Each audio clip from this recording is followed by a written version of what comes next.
ವೀಕ್ಷಕರೇ, ನಾವು ಇವತ್ತು ಕೃಷಿ ಮೇಳದ ಒಂದು ಮಳಿಗೆಯಲ್ಲಿದ್ದೀವಿ. ವಿಶೇಷವಾದ ಮಳಿಗೆ ಅಂತಾನೆ ಹೇಳ್ಬೋದು. ಏನಂತ ಹೇಳಿದ್ರೆ ವಿಸಿ ಫಾರ್ಮ್ನ ನೀರು ನಿರ್ವಹಣಾ ತಂಡದ ಒಂದು ಮಳಿಗೆಯಲ್ಲಿದ್ದೀವಿ. ಇದರ ಬಗ್ಗೆ ಮಾಹಿತಿಯನ್ನು ಕೇಳೋಣ ಬನ್ನಿ.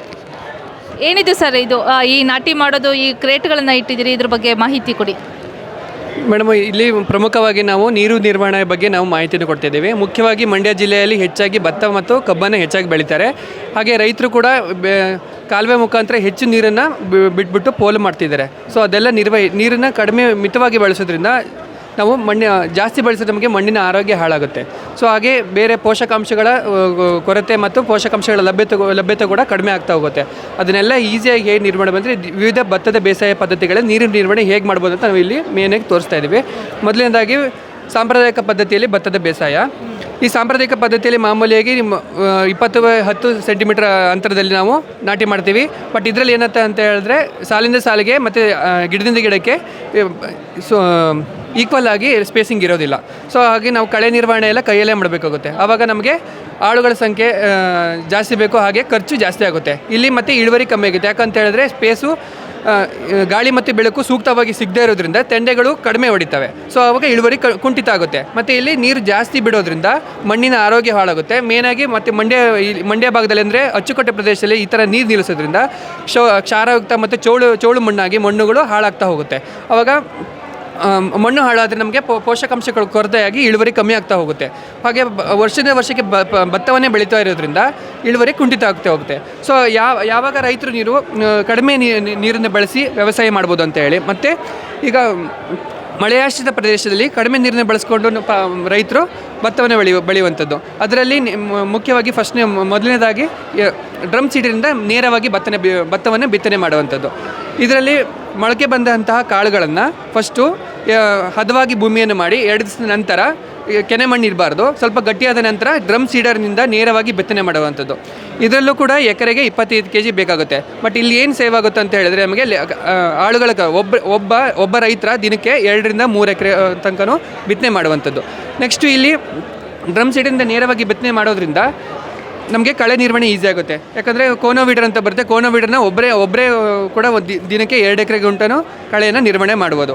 ಇದರಲ್ಲಿ ನೆಕ್ಸ್ಟ್ 25 ದಿನ ಆದಮೇಲೆ ಇಲ್ಲಿ ಬೀಜಗಳು ಜಾಸ್ತಿ ಬಿದ್ದಿದ್ರೆ ನಮಗೆ ಹೆಚ್ಚು ಬಿದ್ದಂಥ ಬೀಜಗಳನ್ನ ಸಸ್ಯಗಳನ್ನು ರಿಮೂವ್ ಮಾಡಿಬಿಟ್ಟು ನಾವು ಅಂತರವನ್ನು ಕಾಪಾಡ್ಕೋಬೋದು. ಮತ್ತು ಇಲ್ಲಿ ಗಾಳಿ ಬೆಳಕು ಸ್ಪೇಸಿಂಗ್ 20 ಸೆಂಟಿಮೀಟರ್ ಇರೋದ್ರಿಂದ ಪೋಷಕಾಂಶಗಳ ಲಭ್ಯತೆ ಮತ್ತು ನೀರು ಉತ್ತಮ ಗುಣದಲ್ಲಿ ಸಿಕ್ಕಿ ಇಳುವರಿ ಜಾಸ್ತಿ ಆಗೋಕ್ಕೆ ಇದು ಸಹಾಯ ಆಗುತ್ತೆ. ನೆಕ್ಸ್ಟು ಇನ್ನೂ ಉತ್ತಮ ಪದ್ಧತಿ ಅಂದರೆ ಶ್ರೀ ಪದ್ಧತಿ. ಇದರಲ್ಲಿ ನೀರು ಗಿಡದಿಂದ ಗಿಡಕ್ಕೆ ಈಕ್ವಲ್ ಸ್ಪೇಸಿಂಗ್ ಅಂದರೆ 25 ಸೆಂಟಿಮೀಟರ್ ಬೈ 25 ಸೆಂಟಿಮೀಟರ್ ಗಿಡದಿಂದ ಗಿಡಕ್ಕೆ ಮತ್ತು ಸಾಲಿಂದ ಸಾಲಿಗೆ. ಇದರಲ್ಲಿ 10% ರಿಂದ 15% ಹೆಚ್ಚಿನ ಇಳುವರಿಯನ್ನು ಪಡೆಯಬಹುದು. ಹಾಗೆ ಇದರಲ್ಲಿ ಸಾಂಪ್ರದಾಯಿಕ ಪದ್ಧತಿಗಿಂತ ಕೇವಲ 2 ರಿಂದ 3 kg ಅಷ್ಟು ಬಿತ್ತನೆ ಬೀಜ ಸಾಕಾಗುತ್ತೆ. ಇದು ಇನ್ನೊಂದು ವಿಶೇಷತೆ ಏನಂದರೆ ಒಂದು ಪೈರಿನ ನಾಟಿ. ಇದು ಒಂದು ಗುಣಿಗೆ ಒಂದೇ ಪೈರು ಇರುತ್ತೆ.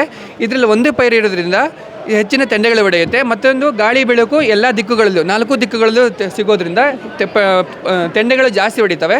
ಅದರಿಂದ ಇಳುವರಿ ಜಾಸ್ತಿ ಆಗುತ್ತೆ.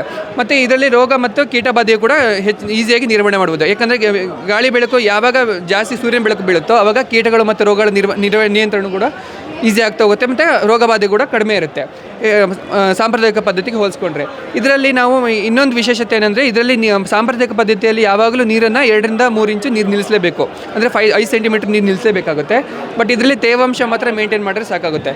ಯಾವಾಗ ಹೊಡೆಯಾಗುತ್ತೋ ಅಂದರೆ ಯಾವಾಗ ಹೂವಾಗಿ ಕಾಳು ಕೊಟ್ಟ ಸಂದರ್ಭದಲ್ಲಿ ಆವಾಗ ನೀರು ನಿಲ್ಲಿಸ್ಕೊಂಡ್ರೆ ಸಾಕಾಗುತ್ತೆ. ಇದರಲ್ಲಿ 30% ರಿಂದ 40% ನೀರು ಉಳಿತಾಯ ಆಗುತ್ತೆ. 10 ರಿಂದ 15% ಕಾಳಿನ ಇಳುವರಿ ಜಾಸ್ತಿ ಆಗುತ್ತೆ. ಇನ್ನೊಂದು ಕಬ್ಬಿನಲ್ಲಿ ಜೋಡಿ ಸಾಲು ಪದ್ಧತಿಯಲ್ಲಿ ಒಳಮೈ ಮತ್ತು ಮೇಲ್ಮೈ ಹನಿ ನೀರಾವರಿ. ಮೇನಾಗಿ ನಾವು ಮಾಮೂಲಿ ರೈತರು ಸಾಂಪ್ರದಾಯಿಕವಾಗಿ 3 ಅಡಿ ಅಂತರದಲ್ಲಿ ನಾಟಿ ಮಾಡ್ತಾರೆ. ಬಟ್ ಇಲ್ಲಿ ನಾವು ಜೋಡಿ ಸಾಲುಗಳ ಮಧ್ಯೆ ಅಂತರದಲ್ಲಿ 1 ಅಡಿ ಮತ್ತು ಜೋಡಿ ಸಾಲುಗಳ ನಡುವೆ 2 ಜೋಡಿ ಸಾಲುಗಳ ಅಂತರದಲ್ಲಿ 5 ರಿಂದ 6 ಅಡಿ ಮಾಡಿದ್ರೆ ಈಸಿಯಾಗಿ ಅವರು ಪವರ್ ಟಿಲ್ಲರ್ ಅಥವಾ ಮಿನಿ ಟ್ರ್ಯಾಕ್ಟರ್ಗಳನ್ನು ಓಡಿಸಿ ಉಳುಮೆ ಮತ್ತು ಮಧ್ಯಂತರ ಉಳುಮೆ ಮಾಡೋಕ್ಕೆ ಈಸಿ ಆಗುತ್ತೆ. ಇದರಿಂದ ಅವರಿಗೆ ಖರ್ಚು ಕಡಿಮೆ ಆಗುತ್ತೆ. ಹಾಗೆ ಒಂಟಿ ಕಣ್ಣಿನ ಇಲ್ಲಿ ನಾವು ತೋರಿಸ್ತಿರೋದು ಒಂದು ಕಣ್ಣಿನ ಪೈರು ಅಂದರೆ ಒಂದು ಎಕರೆಗೆ 5,000 to 6,000 ಒಂಟಿ ಪೈರುಗಳು ಸಾಕಾಗುತ್ತೆ. ಅದ್ರ ಕಾಸ್ಟ್ ಬಂದ್ಬಿಟ್ಟು 2 to 3 ರೂಪಾಯಿ ಬೀಳುತ್ತೆ. ಅದಕ್ಕೆ ಅವರು ಹತ್ತಿರದ ಫ್ಯಾಕ್ಟ್ರಿಗಳ ಅಥವಾ VC ಫಾರ್ಮ್ನಲ್ಲೂ ಮೊದಲೇ ಆರ್ಡ್ರ್ ಕೊಡಬೇಕಾಗುತ್ತೆ, ಆವಾಗ ಅವ್ರಿಗೆ ಸಿಗುತ್ತೆ. ಇದರಲ್ಲಿ ನಾವು ಮೇನಾಗಿ ನೀರು ನಿರ್ವಹಣೆ ಅಂದರೆ ಹನಿ ನೀರಾವರಿ ಮೂಲಕ ನಾವು ಕಬ್ಬಿನಲ್ಲಿ ಯಾವಾಗಲೂ ಜಾಸ್ತಿ ಕಬ್ಬಿನ ಗದ್ದೆಗಳಲ್ಲಿ ನೀರು ಕಟ್ಟಿ ನಿಲ್ಲಿಸ್ತಾರೆ. ಆವಾಗ ಏನಾಗುತ್ತೆ, ಮಣ್ಣಿನ ಆರೋಗ್ಯ ಹಾಳಾಗುತ್ತೆ. ಬಟ್ ಇಲ್ಲಿ ಏನಾಗುತ್ತೆ ಅಂದರೆ ಈ ಹನಿ ನೀರಾವರಿಗೆ ಮೂಲಕ ನೀರೋದ್ರಿಂದ 2 ಜೋಡಿ ಸಾಲಿಗೆ ಒಂದೇ ಲ್ಯಾಟ್ರಲ್ ಬಿಡೋದ್ರಿಂದ 2 ಸಾಲಿಗಳಿಗೂ ನೀರಿನ water productivity water use efficiency ಅದು ಜಾಸ್ತಿ ಆಗ್ತಾವೆ, ನೀರಿನ ಉತ್ಪಾದಕತೆ ಹೆಚ್ಚಾಗುತ್ತೆ. ಹಾಗೆ ಇಲ್ಲಿ ಪೋಷಕಾಂಶಗಳು ಪೋಲಾಗೋದನ್ನು ತಡೆಯುತ್ತೆ. ಹಾಗೆ ಇಲ್ಲಿ ಅಂತರ ಬೇಸಾಯ ಮಾಡೋದು ಕೂಡ ನಮಗೆ ಈಸಿ ಆಗುತ್ತೆ. ಇದರಿಂದ ನಾವು ಇಳುವರಿನ ಜಾಸ್ತಿ ಪಡಿಬೋದು. Thank you.